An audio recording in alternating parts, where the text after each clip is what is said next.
But they were out on the streets protesting. They were raising money for candidates that would support their position.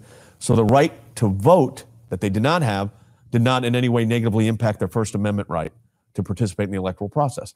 So that, I cannot tell you, Matt and Laurie, how many hours and hours and hours I thought through that. I was trying, what is the showstopper? What's the question that's going to stop the line of questioning? What's the answer that I can produce that stops the inquisition of that question or stops the inquiry so that there's no response? So that one, I'm not going to tell you that came to me in 10 minutes. It didn't. I'm thinking about it. It's brilliant, by the way. So I sat there thinking, I'm trying to remember where it happened. And I think I had just shaved or getting ready to go. And I'm just thinking, because I'm thinking about these things 24 hours a day. And it just kind of hit, wait a minute. Wow. She couldn't, in 1914, she couldn't vote. Yeah. And the suffragettes were on the street. Yeah. So I had the thing with the 10 Commandments too. So we had a 10 Commandments case. And I needed a showstopper on that one. So we represented a small town in Utah, Pleasant Grove, that had this 10 Commandment monument, like the ones you see all over the country. And this group, this anti-10 Commandments group, challenged the monument. They wanted to put up the 7 aphorisms. And the 7 aphorisms were basically the anti-10 Commandments. So it was their version of what they think it should be. So this was not a religion case in the Establishment Clause sense of, does having the monument violate the Establishment Clause? Because clearly the courts had ruled it did not. But what was interesting in this case, they challenged it on a free speech ground. So I'm thinking, how am I going to answer this question? What's going to be the showstopper on this one? So I'm walking out of the townhouse, and I go into a car, and I hear this Beatle tune in the car. I just had the radio on. It was a Beatle tune. I said, wait a minute. There's a monument in Central Park to John Lennon's memory. It's called Strawberry Fields. And there's this mosaic called Imagine. And I said, wait a minute. Now, would the city of New York that accepted this monument have to put up a monument to the assassin of John Lennon? The answer has to be no. Oh, wow. The Statue of Liberty, you don't have to put the Statue of Tyranny next to it. So I came up with this Beatle thing, and I put it in the brief. I'm walking out the door to the townhouse, and you all know my wife Pam forever. I'm walking out. I'm saying, I'm going to incorporate that in my 30-minute argument. I'm going to do a Beatle reference. And she goes, you are not doing a Beatle reference in your Supreme Court argument. You've got it in your brief. Don't bring it up. You got octogenarians on there, and they're not going to know what you're talking about.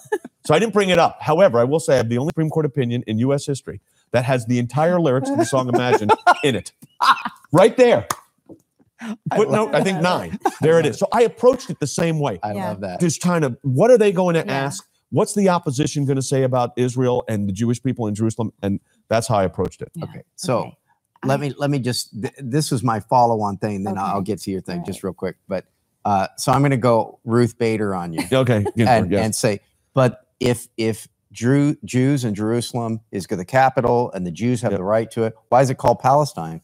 So here, the whole Palestine thing is a complete misnomer, okay? So there is no state of Palestine. Now, you've got some international institutions that are trying to make it a state, but I actually argued a case at the International Criminal Court in The Hague, but this was before the Office of the Prosecutor, this way they have their jurisdiction set up, and that was the exact argument. They said, well, it's called Palestine. There's this why are not the Palestinian areas that are within Israel, including, as you know, right next to Jerusalem? Sure. I mean, East and West Jerusalem.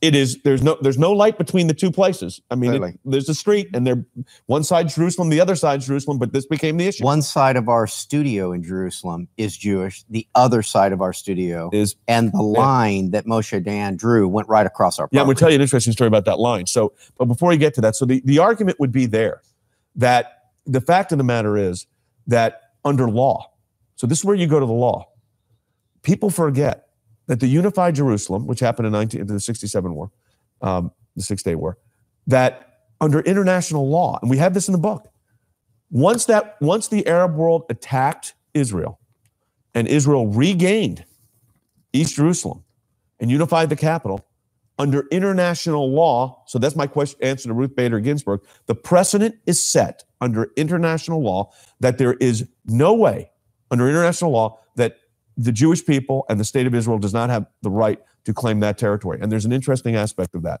And you've been there, Ammunition Hill, right outside of Jerusalem. Remember, the plan was not to take East Jerusalem.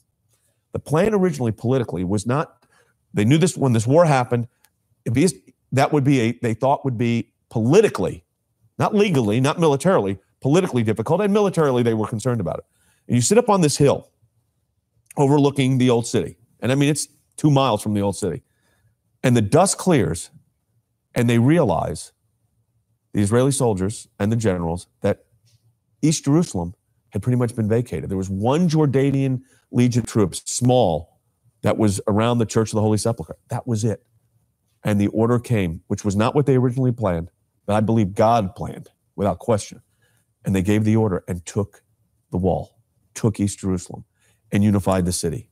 That eternal bond is never going to be separated. So there's a legal answer to that question. When they drew the line of where it was going to be, the fact is the law, under international law, we have it in there.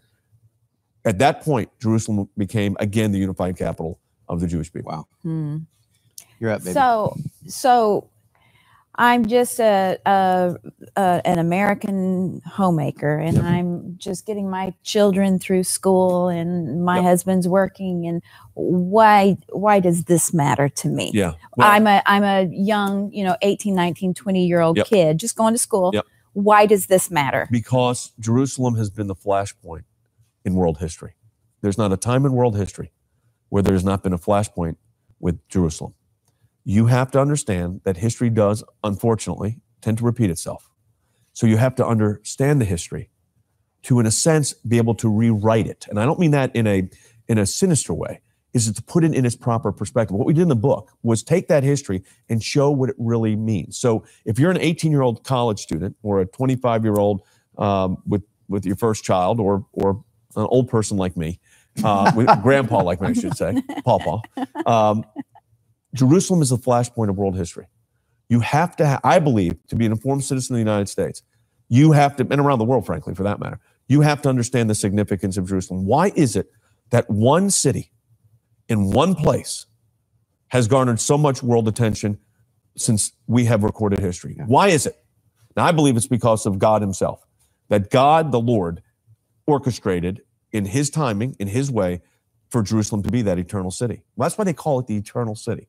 I mean, this idea. But if we don't want to have history repeat itself, or at least be a force to reckon with if history does tend to repeat itself, we have to know why Jerusalem should exist. And by the way, the United States we have direct interests to Israel's security. I mean, look at the region of the world now. I mean, who would have thought 5 years ago, forget 50 years ago, who would have thought 5 years ago, I would dare say 3 years ago, that the allies in the region would be Israel, Egypt, Jordan, and Saudi Arabia. Who would have thought that? It seemed impossible. Well, who would have thought that the Saudis would allow Israeli jets to refuel in Saudi, not just airspace, but in Saudi airfields? Yeah. Because they have a common enemy in Iran. We did a whole documentary on the issue of Iran, because Iran wants control over, of course, they want domination in the region, but if they could get Jerusalem, that would be the prize. Yeah. Wow. Jesus. We are sitting with Jay Sekulow. He has written the manifesto. If there's ever a book that you need for the establishment of